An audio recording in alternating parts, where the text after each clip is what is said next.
ازيكم عاملين ايه؟ يا رب تكونوا بخير. النهارده هنعمل احلى طبق كشري.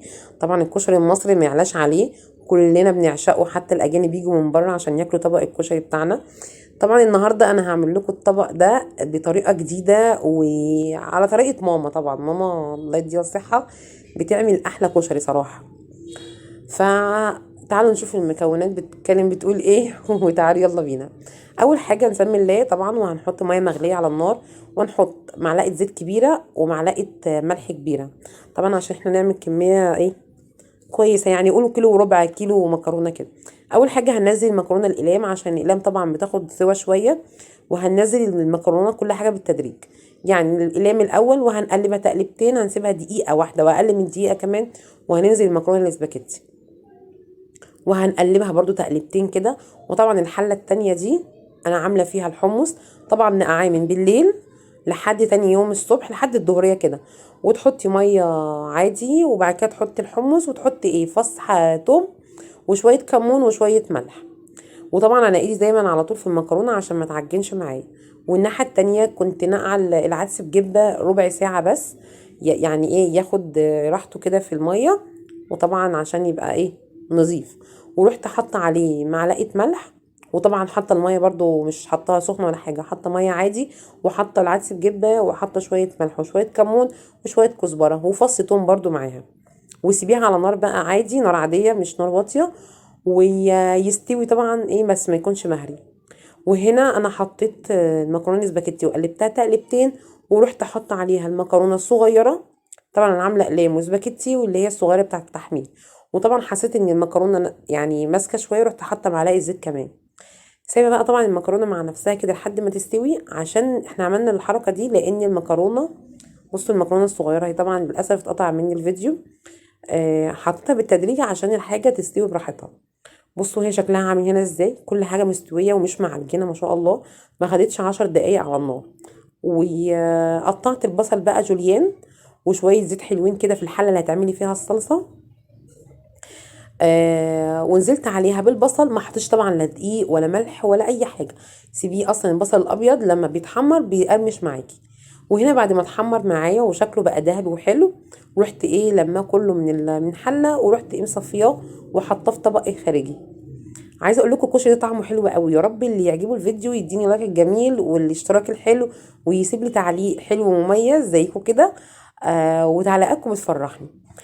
طبعا شلنا شويه زيت من الزيت بتاع البصل، يعني شلنا طبق صغير كده، انت هتشوف معايا في الفيديو. شلته على جنب عشان اعمل بقيه الكشري بيه. ونزلت بمعلقه توم حلوه كده، يعني معلقه كبيره صغيره، يعني صغيره كبيره سوري يعني. وتنزل بقى ايه ننزل عليه بمعلقه كمون، ودي بقى السر الجميل بتاعنا. معلقه كمون ومعلقه كزبره صغيره. ونشوح بس تشويحه تشمي ريحه الكمون بالكزبره. وانتي بتعملي اصلا هتحبي ريحه الكشري. وتروحي نازله عليه بعصير الطماطم، تفضلي تقلبي شويه كده لحد ما المكونات تمتزج مع بعض شويه. ونسيبها بقى شويه على النار، ونحط عليها مرقه دجاج، وممكن تستغني عنها، بس انا بحب مرقه دجاج فيها مرقه واحده صغيره بس. وشويه فلفل اسمر وشويه ملح صغيرين، كل حاجه منهم معلقه صغيره. وشويه سكر صغيرين، وشويه ومعلقه صغيره كمون ومعلقه صغيره كزبره. تمام. ونسيب بقى صلصة على جنب تستبك مع نفسها، ونيجي بقى نعمل الرز اللي تحفة، اللي فعلا هتدمنيه وانت بتعمليه كده، هتحبي وانت بتشتغلي فيه تاكلي منه اصلا. اول حاجة هننزل بمعلقة الزيت الكبيرة اللي هي بتاعت البصل. طبعا الرز هنعمله بالزيت بتاع البصل.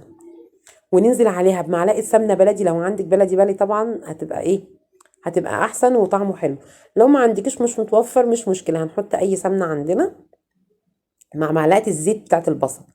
وهننزل بالشعرية الأول. ونسيبها بقى تتحمر كده تحميرة ذهبي مش محروقة. وطبعا أنا شفت الكمية عندي مش مناسبة، فقلت إيه أحط شوية شعرية كمان. وفضلت بقى أقلب فيها لحد ما اللون بتاعها يبقى إيه هيجي معايا بالشكل ده. بصوا لونها ذهبي ومش محروق. وطبعا أنا غاسلة الرز عندي، عاملة كيلو إلا ربع رز. وغسلته غسلته كويس جدا، ورحت ايه نازله عليها بايه على الشعريه. وشويه ومعلقه ملح صغيره، ومعلقه فلفل اسمر، ورشه سكر. جربوا بس الطريقه دي وهتدعوا لي عليها والله. وطبعا هنعمل ايه بقى الرز. انا عندي العدس بجبه، لما سويته ما رميتش الميه بتاعته. طبعا انا نقع العدس كويس جدا ومصفياه وغسلاه وحاطه الميه. وبعد ما شوحت الرز واتاكدت ان الميه بتاعته نشفت، هنعمل ايه بقى؟ هناخد الميه بتاعت العدس بجبه زي ما انتم شايفين كده، وهننزل عليها بالرز. اتفرجي على جماله، بجد هتدمني الرز لوحده كده.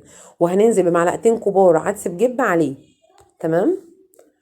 وبعد كده هننزل بقى بالميه العادي من حنفيه، ميه سخنه ميه ساقعه اي حاجه، ميه من الكاتل. طبعا يفضل ان الميه تكون سخنه، بس انا حطيت الميه عادي. تمام. وقلبته بقى تقلبتين. وعايزه اقول لكم كمان نصيحه: التسويه في حله الاستانلس افضل بكتير من التيفال، طبعا اللي هو ايه مش الاصلي. الاستانلس في الاكل جميل قوي. حتى انتوا تلاحظوا انا ما بعملش في المونيا كتير الاكل بتاعي.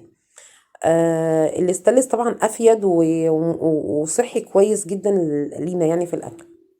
طبعا بعد الرز ما اتشرب، انا حاولت ان انا اقلبه كده تقلبتين عشان الميه ايه تستوي الرز كويس معانا. وطبعا سبته على نار هاديه خالص. بعد ما الميه شربت رحت ايه موطيه عليه.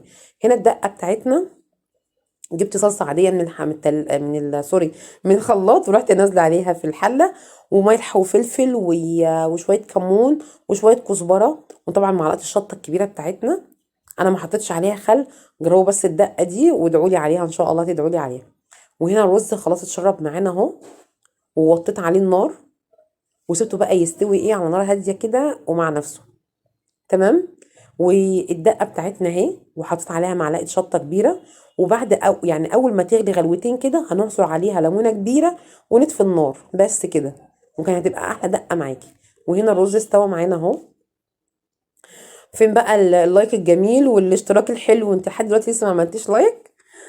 ربنا يا رب يحسن ما بين ايديكم ان شاء الله. بصوا كده الرز عندي خلاص استوى. وطبعا الحله اللي استلس بيبقى فيها لسه السخونيه بتاعتها بتفضل ايه مده طويله. فانا بسيب طبعا بطلع الرز ايه يعني ما يكونش مستوي قوي عشان ما يتهريش. بصوا هنا الدقه خلاص خلصت. اول ما غليت حطيت عليها نص الليمونه ورحت طفيت عليها. والصلصه عندي خلاص هنا اتسبكت. اول ما تلاقي الدهان كده من فوق هتعرفي ان هي اتسبكت. تمام. بصوا انا بحاول اوريكم الدهان لما بقى ايه. بصوا اهي كده، اول ما يطلع منها الدهان كده خلاص ايه اتسبكت. تمام كده خلاص الكشري معايا جهز. وبصوا شكله جميل ويفتح النفس، تحسوا ان احنا قاعدين في مطعم اصلا. جربوا الطريقه دي وان شاء الله هتدعوا لي عليها. و... وكل حاجه عندكم مستويه بالظبط، ولا متعجنه ولا مهريه ولا اي حاجه. الرز مستوي حلو قوي.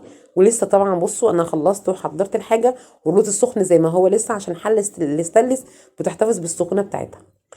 بصوا اول حاجه طبعا هنحط الرز. بصوا الحاجات ايه عندي جميله ازاي ما شاء الله. بصوا الرز سخن لسه ازاي زي ما بقول لكم. حطيت طبعا اول حاجه الرز. تمام. وطبعا نوران كانت بتمس علينا هنا وكانت فرحانه قوي بطعم الكشري. طبعا كل الاطفال عندنا بيحبوا الكشري. وطبعا انا بحط كمان الاطفال ما بيحبوش في اطباق بحط لهم في اكياس. ورحت نازله عليهم بالمكرونه. وتروحي بقى رش عليها زي ما انت بقى على حسب ذوقك. عايزه تحطي بقى جوزة الايه سوري انا اسفه. انا اسفه. عايزه تحطي بقى عدس بجبه، عايزه تحطي الحمص الاول زي ما انت عايزه على حسب ما انت بتحبي. حطيت بقى طبعا عدس بجبه وحطيت الحمص ورشه بصل حلوه كده مظبوطه. والصلصه بتاعتنا الجميله صلصه، واللي في النص دي الدقه الصغيره دي الدقه. ورحت بقى حاطه العدس بجبه وحاطه الصلصه فوقيها. بصوا شكله عامل ازاي. وهنا انا كنت غارفه طبق وايه قلت اوريكم بقى التزويق بتاعه الحلو ازاي جميل. حطيت عدس بكبه وحمص وشويه بصل وشويه صلصه كده من على الوش. بصوا جماله وشكله، وكانت ريحته جميله قوي. وكان طعمه كمان كان تحفه، من احسن المرات اللي انا عملت فيها كشري صراحه. بصوا حلاوته. يا رب الفيديو الجميل ده يعجبكم، ويا ريت بقى تجربوا الوصفه وتدوني اللايك الجميل والتعليق وطبعا هنرش شويه ليمون كده عليه.